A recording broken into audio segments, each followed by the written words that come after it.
အားလုံးပဲမင်္ဂလာပါ UK Matchday ရဲ့ Facebook နဲ့ YouTube Channel ကနေကြိုဆိုပါတယ်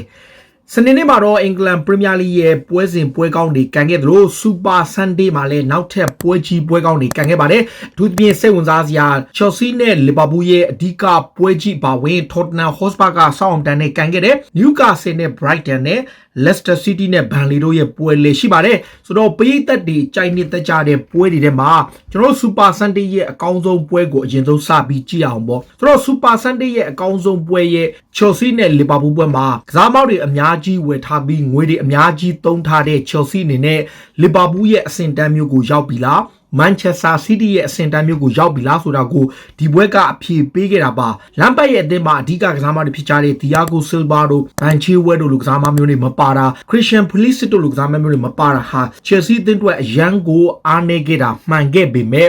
တကယ်တမ်းကစားတဲ့အခါ Liverpool အသင်းဟာချန်ပီယံခြေစွမ်းမျိုးသူတို့ထက်ပိုကောင်းတဲ့အဆင့်တစ်ဆင့်မှာရှိတယ်ဆိုတဲ့အကြောင်းကိုပြသခဲ့တာပါ Chelsea ဘက်ကပထမပိုင်းပြီးကန်ဒီမှာလူထုတ်ခံခဲ့တာလဲအပြောင်းလဲဖြစ်သွားခဲ့တဲ့အဓိကအချက်လည်းဖြစ်နိုင်တယ်ဗျဆိုတော့ပထမပိုင်းမှာတော့နှစ်သင်းလုံးက50-50ပြလီဗာပူးကနည်းနည်းလေးပိုင်ဆိုင်မှုတွေပိုများပြီးတော့ပွဲကိုထိန်းချုပ်တဲ့ Chelsea ကလည်းခက်မှကစားတယ်အထူးသဖြင့် Timo Werner ရဲ့ကစားပုံလေးတွေကတော်တော်လေးသဘောကျတယ်ဒီနေရာမှာ Chelsea အနေနဲ့ဒီ Sadio Mane ရဲ့ movement Liverpool ရဲ့ quick thinking ပေါ့ဗျာဒီဘောလုံးစရပြီးသွားတာနဲ့ Alisson ဘက်ကပြီးလိုက်တဲ့ဘောလုံးကိုကွင်းလေကျောကိုပြီးလိုက်တာကို Jordan Henderson ရသွားတာနဲ့အလေချောင်းတွေကိုချပြီးရနော်ကွင်းလေကျောကိုချပြီးတဲ့တကြောကို Sadio Mane ကဖြတ်ပြေးပြီးတော့မှ Christensen ရဲ့ movement ကိုကြောပြီးတော့သူကအသာစီးရဖို့လုပ်နေမှာ foul ဖြစ်သွားရင်လည်းထောက်ခံလိုက်ရတာပေါ့ဒီနေရာမှာပြောပြခြင်းတဲ့အချက်ကစပြီးတော့ Alisson ဘက်ကဘောလုံးစပြီးတော့passing ပေးလိုက်တဲ့အချိန် Henderson ရတဲ့အခါမှာ Sadio Mane ရဲ့တစ်ဖက်က Chelsea နောက်တန်း2ယောက်နဲ့ Mane နဲ့အတူရှိတယ်အဲ့နေရာမှာ Mane ကအစိုးရတဲ့ကသူကကြိုပြီးတော့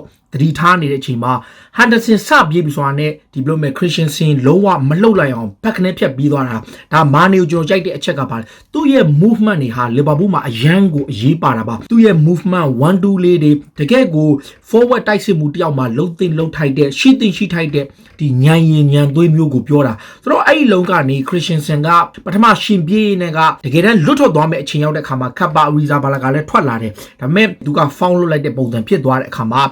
အမှန်တိုင်းပြောရင်ဗျာ Kappa ထွက်လာလို့ Kappa ထားနိုင်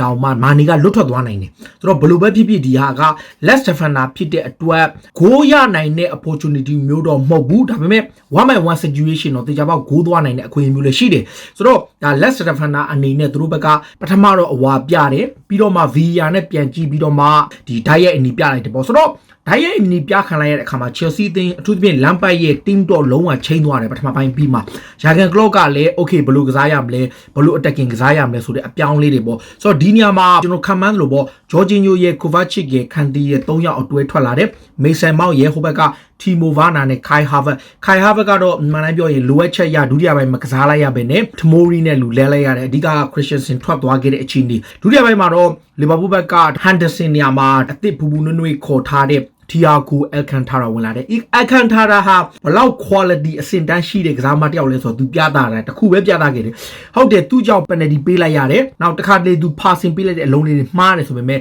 ဒုတိယပိုင်းဝင်လာတဲ့အချိန်မှာပဲဘောလုံးpassing rate 85ကျင် complete ဖြစ်တယ်ဒါဟာ Chelsea ကစားသမားတွေတပွဲလုံးမိနစ်90အပြည့်ကစားတဲ့ rate ထက်18ကျင်ပိုများတယ် complete ဖြစ်တာเนาะဒါဟာ2003-2004ခုနှစ်မှာဘောလုံးပွဲနဲ့ပတ်သက်တဲ့ data analyze လုပ်တဲ့ company တွေရဲ့မှတ်တမ်းမှတ်ရတယ်မှာ45မိနစ်တပိုင်းနဲ့ complete အများဆုံးဖြစ်တဲ့ passing rate မှာ Thiago Alcantara ဟာနံပါတ်1ဖြစ်သွားတယ်ဆိုတော့ဒါဟာကျွန်တော်ရှင်းလေးပြ Liverpool သင်းကတောင်မှအရန်ကောင်းနေဆိုအားလုံးသိတယ်တကယ်လေးကောင်းတယ်ဒါပေမဲ့အခု Henderson ပေးလိုက်တဲ့ဘုံကတော့တကယ်ကို brilliant တကယ် quality ဘောပါဒါပေမဲ့ကျွန်တော်ပြောချင်တာ down shot ရသမျှဘောလုံးတိုင်းကို forward passing ကြီးပဲပေးနေတယ် passing complete ပေးနိုင်တာဟာ Alcantara ရှိမှာဘယ်လောက်ထိ quality ရှိလဲဆိုတော့ကျွန်တော်တို့တပိုင်းလေးပဲရှိသေးတယ်ကျွန်တော်မြင်ခဲ့ရသူ့ကြောင့် penalty ပေးခဲ့ရတာမှန်တယ်ဒါတွေကိုခဏဖယ်ထားလိုက်ဒါပေမဲ့သူ့ရဲ့ quality ကိုကျွန်တော်တို့မေ့ထားလို့မရဘူး playmaker deep in row မှာရှိတဲ့ playmaker တိုက်ကစားမတစ်ယောက်ရဲ့ quality ပေါ့ဆိုတော့ quick thinking ရှိတယ်နောက်တိုက်စစ်မှု3ယောက်ကို Liverpool 3ယောက်ကိုကျွန်တော်သဘောကျတဲ့အခါမှာဒုတိယပိုင်းမှာသွင်းသွားတဲ့ပထမဂိုးဆိုရင်ကြည့်ပြ Sadio Mane ရသွားတဲ့ဂိုးဆိုရင် Liverpool 3ယောက်ကစားမတွေရဲ့ 1-2 လေးတွေ quick thinking လေးနဲ့ 1-2 ရိုက်သွားတဲ့အခါမှာ Marcos Alonso ကိုကြော်ပြေးမယ်ဆိုတော့သိရသားနဲ့ခံလိုက်ရတဲ့အခါမှာ cross ထောင်လိုက်တာကို Firmino ခေါင်းလိုက်တာကို Sadio Mane ခေါင်းတိုက်သွားတယ်ဒါက Liverpool ရဲ့တကယ်ကို team brilliant goal ပါတကယ် quality goal ပါနောက်ဒုတိယ goal ကတော့ Chelsea ဘက်ကတော်တော်လေးနစ်နာခဲ့အဓိက Sadio Mane အများကြီး credit ပေးရမယ် Kepa Arrizabalaga အနေနဲ့ဒီ ball ကိုသူအမှားကြောင့် goal ပေးလိုက်ရတာမှန်တယ်ဟုတ်တယ်သူ့ကို blame လုပ်ရမှာမှန်ပေမဲ့ Sadio Mane ဘောလုံးရလာတဲ့အခါမှာ तू စပြီးဘောလုံးပေးတာမှားသွားပြီမှားသွားတာနဲ့ဘယ်လိုပြောမလဲသူ့အနေနဲ့ तू စဉ်းစားတာ Can I get back for my team ဆိုပြီးတော့ငါအသင်းအတွက်ငါဘောလုံးပြန်ရအောင်ယူမယ်ဆိုတဲ့စိတ်ဓာတ်နဲ့ तू တောက်လျှောက်ကို chase လုပ်တယ်ချက်ချင်းကို chase လုပ်တဲ့အခါမှာ Kepa ကဒီဘက်ပြန်အလှည့်မှာ तू ကချက်ချင်းကိုဝင်တာသူ့မှာဒီနေရာမှာကြည့်လိုက် body language ကိုကြည့်လိုက် Firmino ကလည်းဟိုဘက်ကို तू ကပိတ်ဖို့ तू ကတခါတည်းကြိုပြောတယ်အဓိကဂိုးသမားကန်မဲ့အပေါက်နဲ့ဂိုးသမားပေးမဲ့အပေါက်တွေ तू ကတားဖို့လို့တဲ့အချိန်မှာအလဲမှာဂျိုဂျီညူရှိပေမဲ့ဒီတစ်ဖက်ကဂိုးသမားရဲ့မထင်မှတ်တဲ့အမှားကနေမာနီဂိုးရသွားဒါဘာလဲဆိုတော့မာနီရဲ့ဂျိုးပန်းမှုကိုဘောလုံးဆုံးရှုံးသွားတာတော့မှကိုယ့်ဘက်အချက်မှာဆုံးတော့မဟုတ်ဘူးเนาะအဲ့ဒီဆုံးရှုံးသွားတဲ့ဘောလုံးကိုကိုယ့်အသင်းအတွက်ပြန်ရအောင်လုပ်မယ်ဆိုတဲ့စူးစမ်းမှု reward ကြောင့်အဲ့ဂိုးရသွားတာဆိုတော့ဟုတ်တယ်ဂိုးသမားအမှားကမှန်ပေမဲ့လီဗာပူးကစားသမားတွေရဲ့ဘယ်လိုမှ hard working rate ကိုတော့တကယ်လေးစားစရာပါဆိုတော့ Sadio Mane ပြီးခဲ့တဲ့ဘက်က Mohamed Salah ရဲ့ magic moment ဒီဘက်မှာ Sadio Mane ရဲ့ magic moment ဒီ Chelsea ဘက်ကဒီချေပါကိုတကူပြန်ရနိုင်မဲ့အခွင့်အရေးရတယ်ပယ်နတီရတဲ့အလုံးက Thiago Alcantara ကြောင့်ပယ်နတီရတယ် Jorginho ကန်နာကို Alisson ဘက်ကဆေ့သွားတယ်ဆိုတော့တချို့ကတော့ Jorginho ကို blame တယ်တစ်ဖက်ကဂိုးသမားကို blame တယ်ဒါပေမဲ့ပြောရမှာကဒီနေ့ပွဲမှာ17ယောက်10ယောက်ကစားရတာနဲ့လဲဆိုင်နေဗျ Chelsea ရဲ့အဆင့်တန်းဟာကျွန်တော်တို့ကလမ်ဘတ်ကပွဲပြီးမှပြောသားပြီးသား Liverpool ရဲ့အဆင့်တန်းနဲ့သူတို့အဆင့်တန်းနဲ့ကွာနေသေးတယ်သူတို့အနေနဲ့အဓိကကစားသမားတွေကိုနေရာကျဖို့အဆက်တဲကျဖို့အရင်လုပ်ရမယ်ပြီးတော့မှအသင်းကတဖြည်းဖြည်းနဲ့ improvement လုပ်ရမယ်ဆိုတော့ဒါကနောက်တစ်ခုက Sadio Mane ဟာ Jurgen Klopp အတွက်တကယ်ကို vital player ပါဘာကြောင့်လဲဆိုတော့ Jurgen Klopp ပထမ season ရာသီဝက်အပြီးဒီဒုတိယ full season စတဲ့အခါမှာ Sadio Mane ကိုသူတို့ပထမဆုံးဝယ်တာပါအဲ့အချိန်ကျွန်တော် Emirates ကိုမှသွားကြည့်တဲ့အချိန် Arsenal ကို 4-1 နဲ့နိုင်တဲ့ပွဲမှာသူလှလှပပဂိုးသွင်းခဲ့တာ2ဂိုးထိသွင်းခဲ့တယ် Southampton ကနေတန်း30ကျော်နဲ့ပေးထားတဲ့ကစားမှာဒါဟာ Sadio Mane ဟာ Jurgen Klopp revelation ရဲ့အဓိက main player first signing on the season ပေါ့ဗျာတခြားကစားသမားတွေခေါ်ကောင်းခေါ်နိုင်တယ်ဒါပေမဲ့ဈေးအများကြီးပေးပြီးတော့ယုံယုံကြည်ကြည်နဲ့လက်တွဲခဲ့တဲ့ကစားသမားပါသူ့ကစားသမားဟာသူ့ကိုအကောင်းဆုံးခြေစွမ်းပြနေတာပါလီဗာပူးတက်တော့ Manchester City တို့လို level အဆင့်တန်းမျိုးကိုဆက်ထိန်းထားနိုင်သလိုတစ်ဖက်မှာ Chelsea ကို၄ပွဲစက်တိုက်နိုင်တဲ့မှတ်တမ်းကောင်းကိုပိုင်သွားတယ် Chelsea အနေနဲ့တော့ Brighton နဲ့ပွဲမှာ struggle ဖြစ်တဲ့ဒီပွဲမှာလည်းထပ်ရှုံးသွားတယ်ဆိုပေမဲ့သူတို့အနေနဲ့ဘန်ချီဝက်ပြန်လာမယ် Christian Pulisic ပြန်လာမယ်တစ်ဖက်က Thiago Silva ပြန်လာနိုင်တဲ့ကြောင့်အသင်းကတော့အများကြီး positive ရှိနေတယ်ဒါပေမဲ့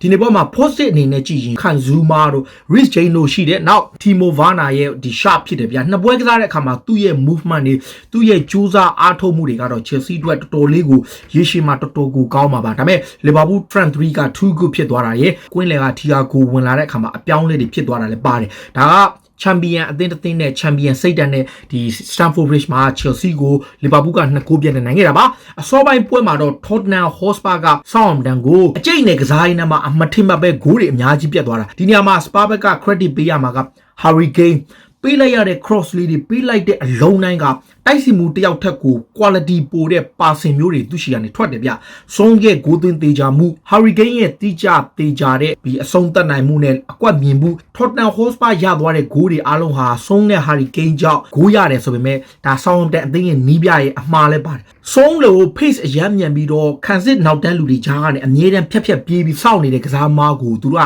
highline ကစားတာ defensive highline ကစားတာသူတို့ရဲ့အမှားပဲကြည့်လိုက်ပြ defense ကတက်လာလို့ရှိရင်လမ်းကြောင်းထဲပဲချပြေးဆုံးကပြေးသွားသူတို့မလိုက်နိုင်အိုက်တိုင်းကြီးပဲပေးလိုက်ရတာကိုသူတို့ပထမ Harry Kane ကိုသွင်းတယ်တကယ်သွင်းတယ်မတ်ဒူကတီကောင်းတိုက်ချပြတာနဲ့ Kane သွင်းလိုက်တဲ့အလုံးကဘယ်လိုပြောမလဲ offside ဖြစ်သွားတယ်ဆုံးပေးလိုက်တဲ့အလုံး offside ဖြစ်သွားတယ် Southampton ဘက်က Danny Ings ကဒီလှလှပပတကူသွင်းပြီးတော့နောက်ပွဲပြီးကနေမှ penalty ရတယ်ဒါပေမဲ့တပွဲလုံးတိုင်းလာနဲ့ကြည့်ရင်ဆုံးသွင်းသွားတဲ့ဂိုး၄ဂိုးလုံးကလည်းသူ့ရဲ့ quality အဆင့်တန်းကိုပြတာပါ Tottenham နေနဲ့အခုလောလောဆယ်မှာကျွန်တော်တို့ Eric Dyer နဲ့ Davinson Sanchez Eric Dyer နဲ့ Toby Alderweireld ကိုအခုလက်ရှိချိန်ထိ Jose Mourinho ကစမ်းနေတဲ့ Matt Doherty နဲ့တစ်ဖက်က Van de Beek ပေါ့အခု Reguilon လာတော့မယ်ဒီ Doherty ရှိမယ်ဆိုတော့ Spurs ကအခုလောလောဆယ်တော်တော်လေးကိုပြန်ပြီးတော့ကောင်းလာမှာပထမတစ်ပတ်တုန်းကကျွန်တော် Spurs ကိုပြစ်တင်ဝေခံဘက်ကိုရှိကောင်းရှိမယ်တကယ်တမ်းကျတော့မကောင်းရင်မကောင်းတာတော့ဝေပြမှာဒါပေမဲ့တကယ်အခုအောင်တကယ် quality Tottenham Hotspur အသင်းဟာ Mourinho ရဲ့ဒုတိယ season ကိုကျွန်တော်လေ့လာရမယ်ကျွန်တော်အနေနဲ့အတိုင်းအတာတစ်ခုထိစောင့်ရအောင်မယ်အခု Southampton က ဒီက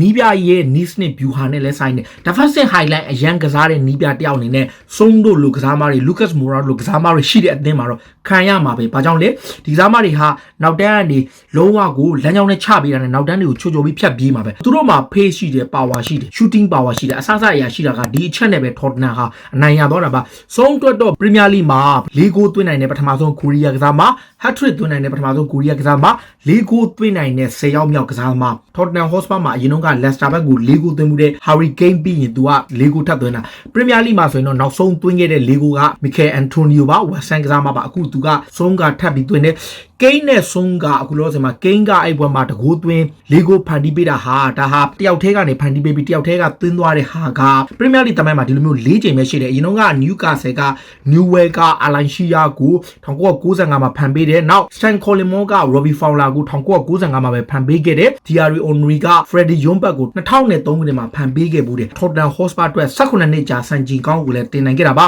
Spurs အတွက်တော့တကယ့်ကို quality performance နဲ့ဒီတကယ့်တိုက်စစ်ဂိုးသွင်းစွမ်းရည်နဲ့စုံယုံမင်းရဲ့ခြေစွမ်းပြမှု Hurricane ရဲ့ခြေစွမ်းပြမှုဒါတော့ Gareth Bale မလာသေးဘူးเนาะ Reggie လောင်းမလာသေးဘူးဆိုတော့ Spurs အသင်းကပို့ပြီး excited အကြောင်းတွေခြေစွမ်းတွေကိုကျွန်တော်ဆက်ပြီးတွေ့မြင်ရမှာပါနောက် Newcastle ကတော့ထူးထူးဆန်းပြဟိုတနေ့ကဒီအဝေးကွင်းမှာသွားနိုင်ပြီးတော့မှအခု Brighton ကိုအိမ်ကွင်းမှာရှုံးသွားတယ်3ဂိုးပြည့်နဲ့ရှုံးသွားတယ်ထူးထူးခြားခြား Newcastle အသင်းတွေနဲ့အိမ်ကွင်းမှာဂိုးပေါက်တဲ့မှုလုံးဝမရှိဘဲနဲ့ရှုံးသွားခဲ့တာပါ Brighton ကတော့ကျွန်တော်တို့သူ့မှာဂိုးရစရာဆို2ယောက်ပဲရှိတယ်နင်းမှုဖေးနဲ့တစ်ဖက်က Connolly ဒီကစားမပဲတကယ်ကို pace မြန်တဲ့ကစားမတွေပဲမူဖေးကစောစီးဂိုးရသွားတယ်4မိနစ်မှတည်းက penalty ဥဆောင်ဂိုးရပြီးတော့ပွဲအစ9မိနစ်တည်းမှတည်း2ဂိုးရသွားတာကပွဲအထိလုံးဝပြောင်းသွားတယ်အဲ့နောက်ပွဲပြီးကန်ဒီဒီဒုတိယပိုင်း83မိနစ်မှာ Connolly တဂိုးသွင်းလိုက်တာလည်းပါတယ်ပွဲပြီးကန်ဒီမှာ Brighton ဘက်ကတယောက်ထုတ်ခံရပေမဲ့တကယ်တမ်းကျတော့ပွဲကလုံးဝကို job done ဖြစ်သွားပြီဆိုတော့ဒါကစိတ်ဝင်စားစရာပေါ့ Super Sunday ရဲ့ပွဲကြီးပွဲကောင်းတွေအကြောင်းကိုတင်ဆက်ပေးတာပါ Super Sunday ရဲ့နောက်ဆုံးပွဲမှာတော့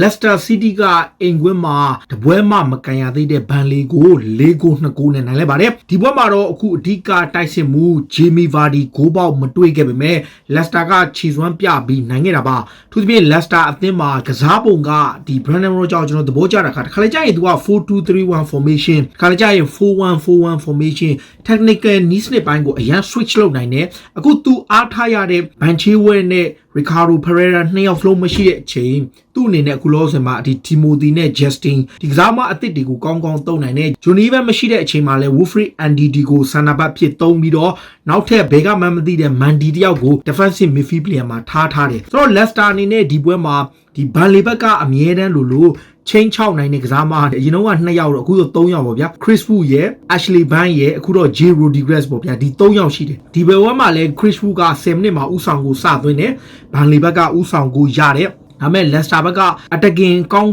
ကစားနိုင်တဲ့အသင်းဒါတော့မှတော့ James Maddison ကဒဏ်ရာကအကင်းမသေးသေးတာရဲ့ 100% fit မဖြစ်တဲ့အခါမှာသူ့အနေနဲ့ပွဲထွက်ခွင့်မရခဲ့ဘူးဒါ Leicester ဘက်က Harvey Barnes တို့ဒီဘက်က Justin တို့ပြီးတော့မှ Danny Pratt ပေါ့အခုနောက်ပိုင်းမှာအခု Danny Pratt ဆိုတဲ့ Belgian ကစားမလေးကလည်း Leicester ရဲ့အဓိကအားထားရတဲ့ကစားမတစ်ယောက်ဖြစ်လာတယ်အထူးသဖြင့်ကွင်းလယ်ပိုင်းမှာတော်တော်ကိုကောင်းလာတယ်ကွင်းလယ်မှာတော့ Telemann ရဲ့ Ayoze Perez ကပြီးတော့မှဒီကျွန်တော်ပြောတဲ့ Dennis Pratt တို့ဘာလို့ဒီကစားမတွေတော်တော်လေးကိုကောင်းတယ် Leicester ကိုကျွန်တော်ကြိုက်တဲ့အချက်ကအားတာပဲကစားမတွေတော်တော်များများအထူးသဖြင့်ကွင်းလယ်ကစားမတွေကနေလည်းဂိုးသွင်းနိုင်တဲ့စွမ်းရည်မျိုးရှိတယ်ဆိုတော့ဒီနေ့ပွဲမှာသူတို့အနေနဲ့ Chris Wood ရဲ့ဥဆောင်ကိုပေးလိုက်ရပေမဲ့သူတို့က 3-1 လောက်ထိပြတ်ထားတယ်ပြီးတော့မှဟိုဘက်ကတကူပြန်သွင်းလို့ 3-2 ဖြစ်သွားပေမဲ့နောက်ဆုံးကိုတော့ Danny Pratt ကအနိုင်ကိုထပ်သွင်းလို့ 4-2 နဲ့နိုင်သွားတယ်ဆိုတော့ဂိုးကွာကြား different ရ Leicester ဟာ Premier League ရဲ့ဇယားထိပ်ကိုပွဲစဉ်နှစ်ပြီးမှရောက်ရှိခဲ့ပြီးသူတို့က2ပွဲနိုင်6မှတ်ပထမပွဲတုန်းက3ဂိုးပြဲဒုတိယပွဲမှာအခု4ဂိုး2ဂိုးဆိုတော့9ဂိုးသွင်းပြီးတော့ goal different 5ဂိုးနဲ့ထိပ်ဆုံးနေရာကိုတက်လာတယ်